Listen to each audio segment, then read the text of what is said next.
Hai akkam jirtu hordoftoota chaanaalii Araarsee nageenyi kiyyadoo jirtanitti sinaa ga'u siniin jecha akkam jirtu nagaa keessanii nabra hunduu nagaadha siniin jecha har'ammoo viidiyoo baay'ee kan namatti tolu miidhagina fuula keenyaatiif kan ta'u sinii qabadhee dhufeen jira. Ani waan itti fayyadamu siniifis immoo siniif qooduudhaaf sinii qabadhee dhufeen jira jechuudha. Amma dhumaatti nu wajjiniin tura. Kolgeetti fideen jira jechuudha. Colgate fi Vaseline akkamitti fuula keenya akkamitti akka nu bareechu wal wajjin ilaaluun siniin jedha. Fuula keenya bugurii illee yoo qabaatan dhibxaabii yookiin shif kan nuti jedhu fuula keenya irratti baay'ee nuuf qulleessa jechuudha.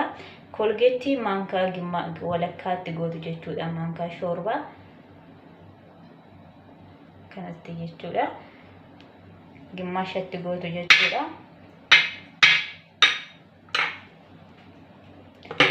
Vaseline kana jechuudha normaalidha. Vaseline kanarras kana ta'uu qaba jechuudha. Colgate immoo Colgate nama wanti ilkaan keenyatti fayyadamnu aynata lama jira jechuudha. Kana miti jechuudha. Kana Colgate itti fayyadamu qabna jechuudha. Vaseline immoo Vaseline aynata baay'eetu jira. Kana ta'uu qaba jechuudha. Normaalidha. Baay'ee fuula keenya nu bareecha jechuudha. Maankaa gimmaashatti gootu jechuudha yookiin maankaa walakkaa akka kanatti gootu jechuudha.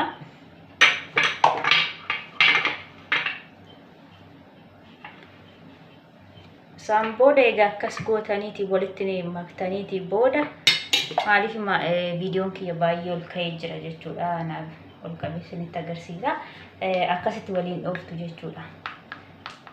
Burush ilkaaniitiin rigannuunis maankaadhaanis rakkoon qabu akkasitti waliin dhooftu jechuudha. Sirriitti waliin makuu qabdu jechuudha. Vaseline fi Colgate jechuudha. Sirriitti egaa akkasitti waliin dhooftaniiti booda fuula keenyarra yoo baay'ate daqiiqaa maaliif Colgatein xiqqooshi fuula keenya illa bal'aba yookiin immoo nu guba waan ta'eef daqiiqaa hanga daqiiqaa 10 ofirra tursuu qabna jechuudha. Isaan booda dibanna jechuudha fuula keenya xiqqooshi waan nama laballabuuf keessaa qaba waan ta'eef Colgate daqiiqaa 10 irra turuu qaba jechuudha.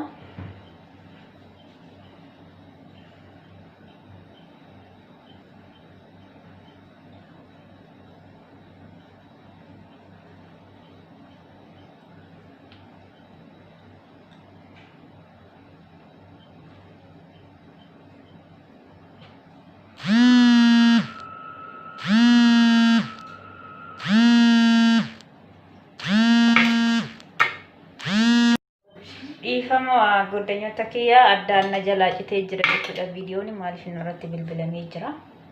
Dhiifama siniin jecha. Akkas gooneetii booda sirriitti fuula keenya akkasitti dibachuu qabna jechuudha.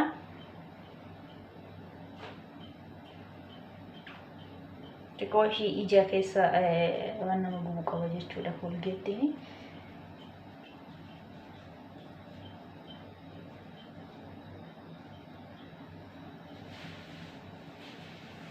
Maaliif sirriitti fuula keenya nu qulleessa jechuudha Colgate fi Vaseline.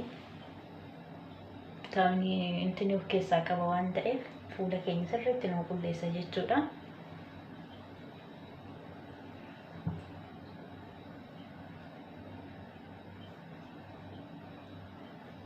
Sirriitti akkasitti ofirratti sukkuumuu qabdu jechuudha.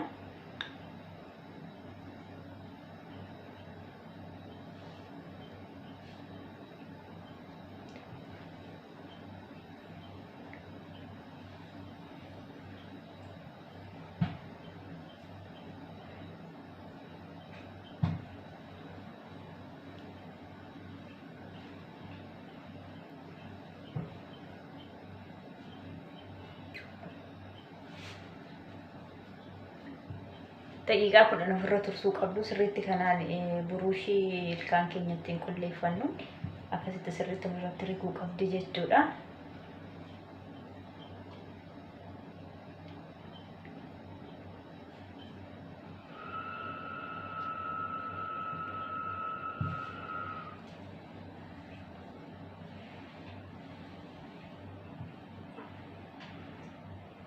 sirriitti ofirratti sukkuumuu qabdu jechuudha. Maaliif qodaa keenya gogaa fuula keenya wajjin gisee wal fudhate sirriitti nu qulleessa jechuudha. Fuulli keenya qulqulluu nuuf ta'a, sirriitti nu bareeda jechuudha. Fuulli keenya shiffitaa buguriin wanti fuula irratti nama bobba'u yookiin immoo kushiinaallee waan hojjennuuf jecha yookiin akka xalaa kan jedhan fuula namarratti kan diimatu zim jedhee isallee nurraa balleessa jechuudha.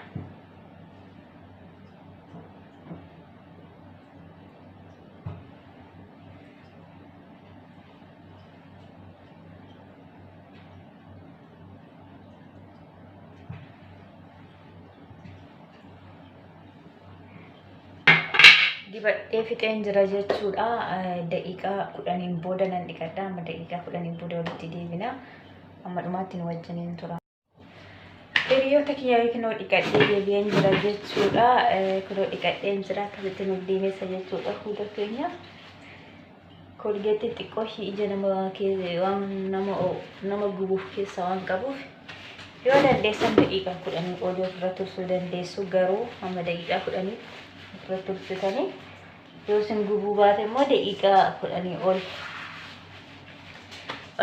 ofirra tursuu dandeessu jechuudha. Kun akkasittiin fuula keenya nutsoomuun godha jechuudha. Kolgeettii fi baansiniin baay'ee miidhagina nama miidhagsa jechuudha. Fuula keenyaaf baay'ee gaariidha.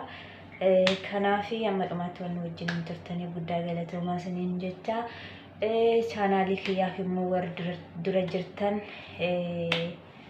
baga nagaan turtanii, warri ganaa dhuftan immoo haaraa warri taatan immoo chaanaalii kiyya subscribe naaf gochuudhaaf maatii keenya ta'uu dandeessu jechuudha.